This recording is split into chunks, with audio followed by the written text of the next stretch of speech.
सब अवतार सरशिरोमणि केवल आनंद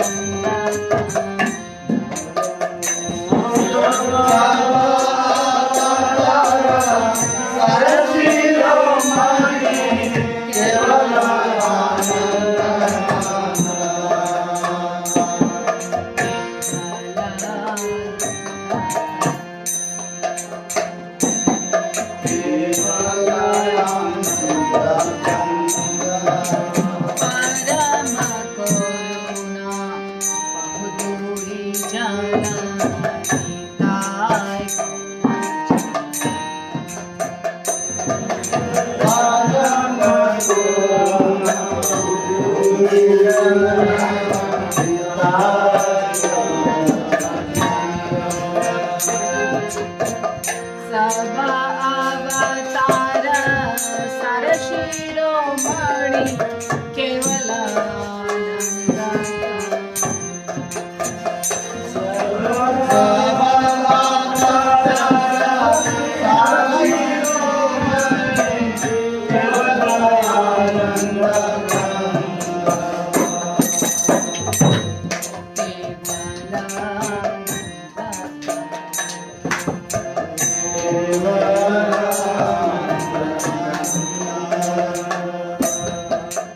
भजो भजो भाई चैतन्य निताई विश्वास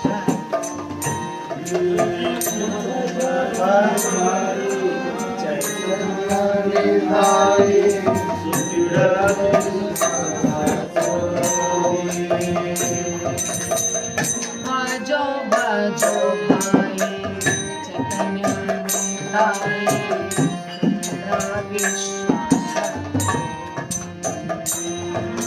भजो भजो भाई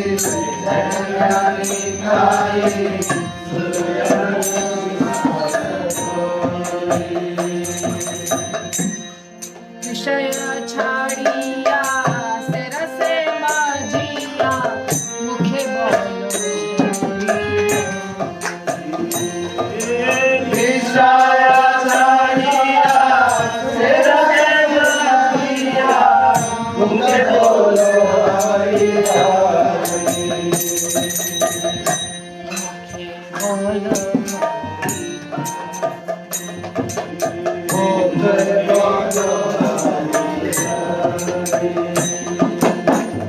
परम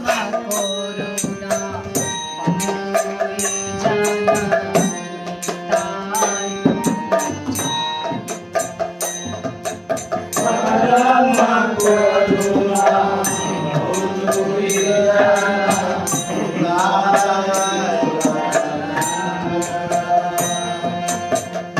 देखो रे भाई त्रिभुवने नाई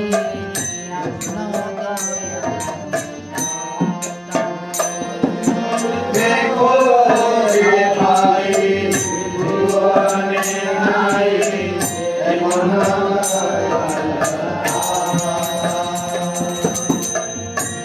देखो रे भाई त्रिभुवने नाई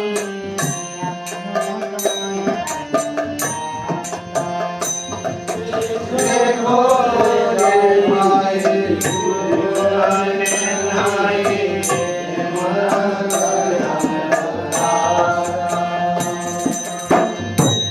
पशु पाखी जुड़े पसड़ी विदुरे सुनि जाए पशु पक्षी झूले पढ़ना विचारे सुनि सुनि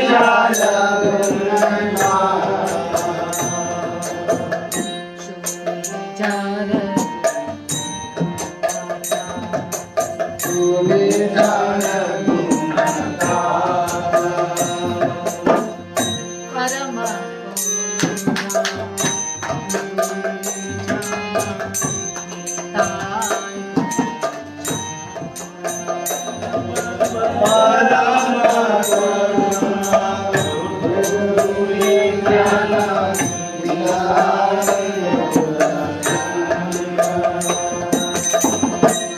सब अवतार सरशिरोमणि केवल आनंद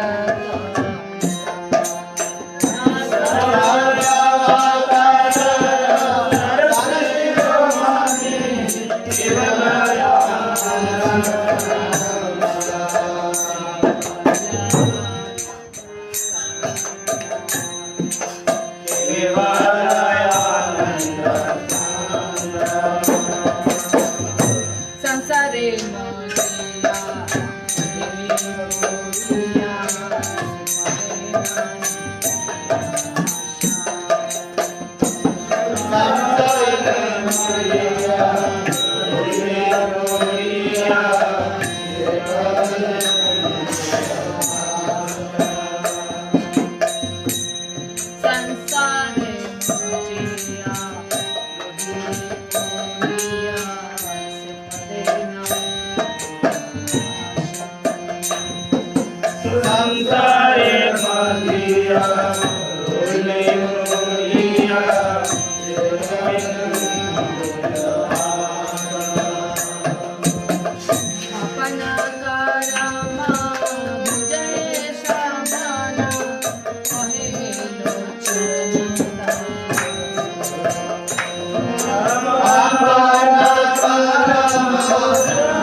परम करुणा पहुदुई जन निताई गौरचंद्र। नित्यानंद प्रभु और गौरांग महाप्रभु दो जन, दुई जन यानी दो लोग जो है, ये परम करुणा में है, परम दयालु है, ऐसा हमने देखा। कौन बोल रहे हैं? लोचन दास ठाकुर बोल रहे हैं। पाहु दुई जना, पाहु मतलब देखना। ये क्या है? सब अवतार सार शिरोमणि केवल आनंद का। सारे अवतारों के जो शिरोमणि है, मुकुट है, जो सबसे ऊपर, जैसे कि हिमालय में सबसे ऊंची चोटी क्या है? एवरेस्ट, है ना। उसी तरह जितने भी अवतार हैं उसमें सबसे ऊंचे जो हैं, सबके शिरोमणि हैं, वो है गौरमिताई। और केवल आनंद है, आनंद है। इनके पास अगर आप बैठेंगे, इनसे सुनेंगे, इनके साथ गाएंगे, नाचेंगे, तो सिर्फ आनंद ही आनंद प्राप्त होने वाला, और कुछ नहीं। इसलिए क्या करो? भजो भजो भाई चैतन्य निताई सुदृढ़ विश्वास गोरी। तो ये गौरमिताई के ऊपर पूरा विश्वास करके सबको बोल रहे हैं लोचन दास ठाकुर, उनका भजन करो। पूरा विश्वास के साथ उनका, पूरे विश्वास के साथ उनका भजन करो। कैसे?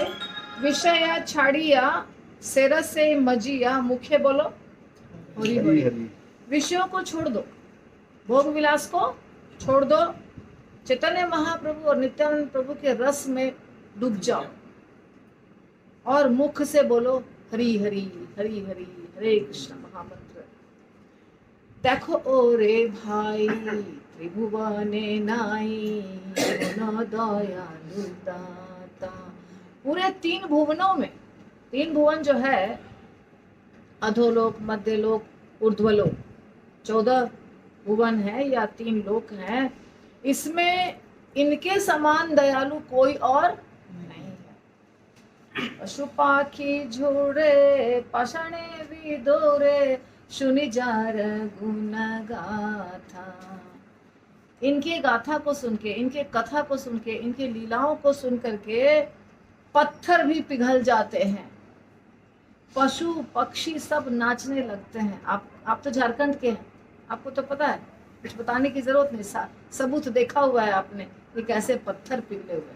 आपके झारखंड में जो पत्थरों को देखते हैं आप, जो वो मंदिर है, चरण चिन्ह है, तो पत्थर कैसे, कभी पत्थर को पिघलते देखा है?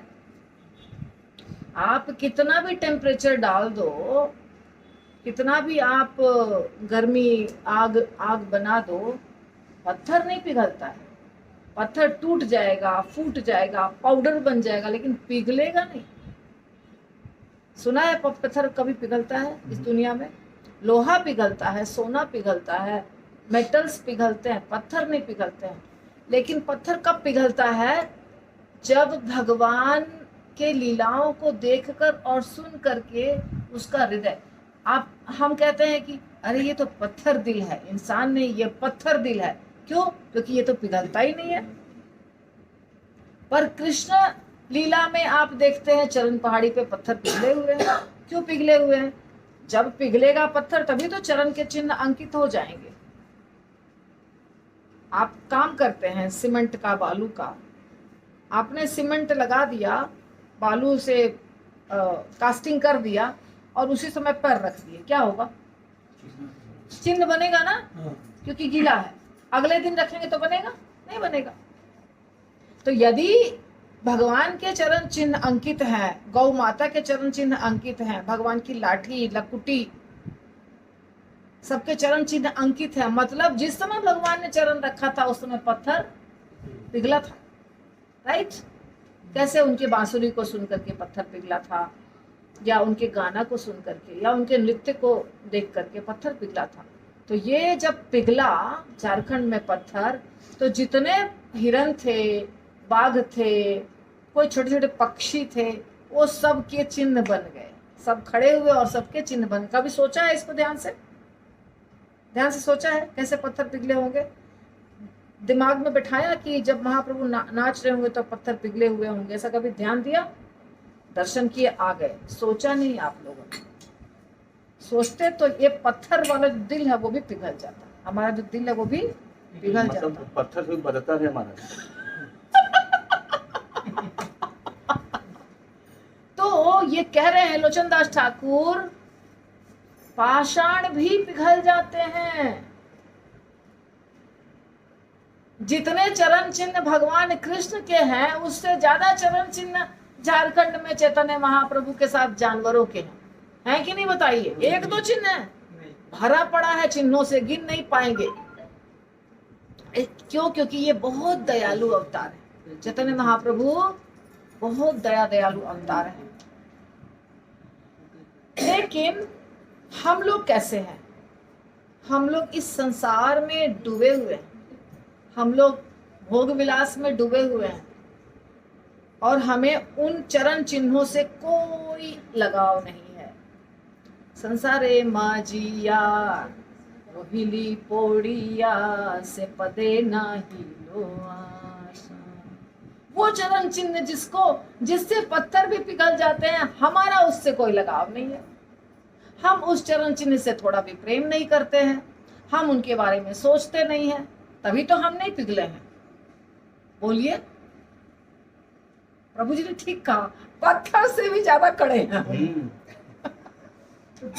तो ये कह रहे लोचन दास ठाकुर, अपन करम भुंजय समन कहे लोचन दास। लोचन दास कहते हैं हमारा कर्म ही ऐसा है, हम ऐसा कर्म करके आए हैं कि हम उन भगवान गौर निताई के चरण चिन्हों के प्रति आकर्षित नहीं है। पत्थर से भी ज्यादा कड़े हैं हम, पिघलते नहीं हैं, कोई इंटरेस्ट नहीं है, कोई रुचि नहीं है, कोई आसक्ति नहीं है।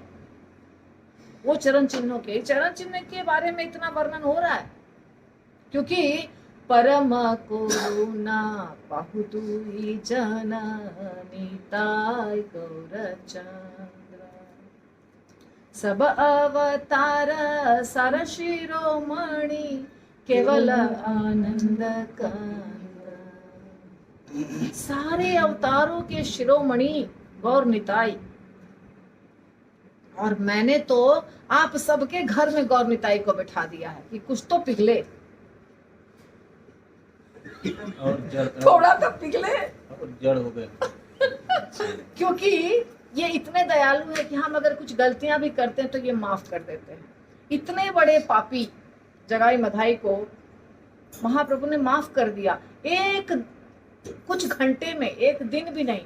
जब वो मिले, महाप्रभु मिले जगाई मधाई से, और मधाई ने थोड़ा सा नित्यानंद प्रभु को मारने से रोका था, तो मधाई के ऊपर पहले कृपा की, फिर जगाई के ऊपर भी कृपा की। उसी समय उनको अपने घर में बुलाया, अपने घर यानी जहाँ नृत्य करते थे वहां बुलाया, और उसके साथ नाचे महाप्रभु, और उसको इतना शुद्ध बना दिए, परम वैष्णव बना दिए। कुछ घंटे में जगाई मधाई क्या बन गया? परम वैष्णव।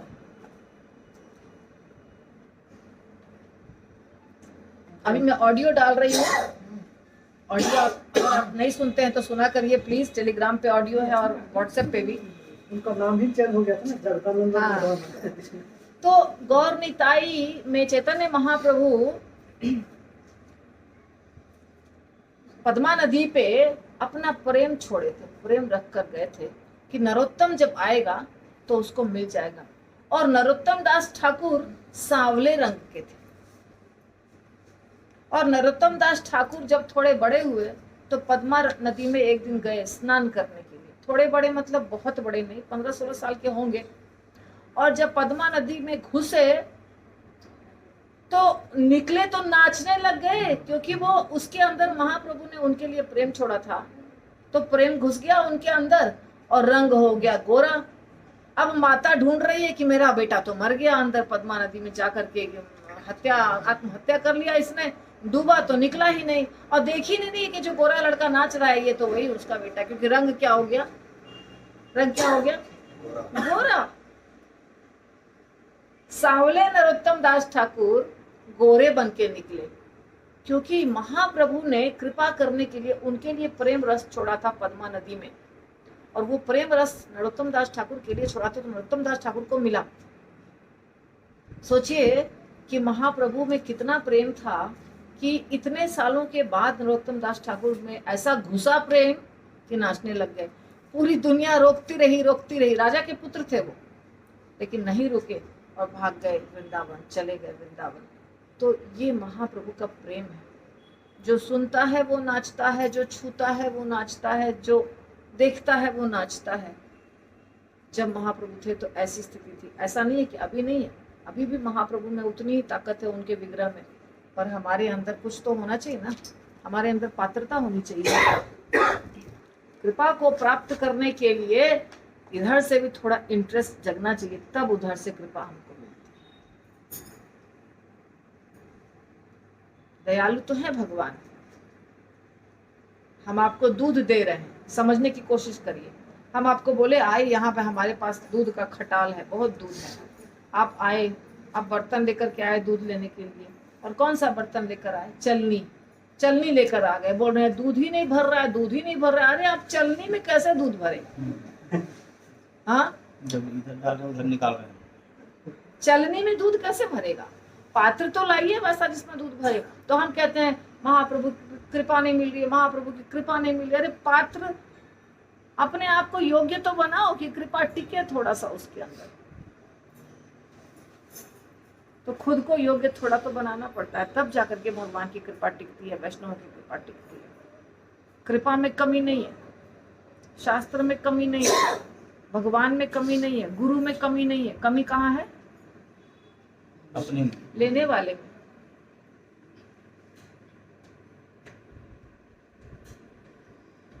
लेने वाले में जब कमी रहेगी, बीज तो सारे के सारे उपजाऊ हैं, पर पत्थर पे पड़ेंगे तो पौधा नहीं उगेगा, सॉफ्ट भूमि पे पड़ेंगे तो पौधा उग जाएगा। यही बात है, ठीक है? समझ में आ गया क्या कथा? जय गो प्रेमानंद।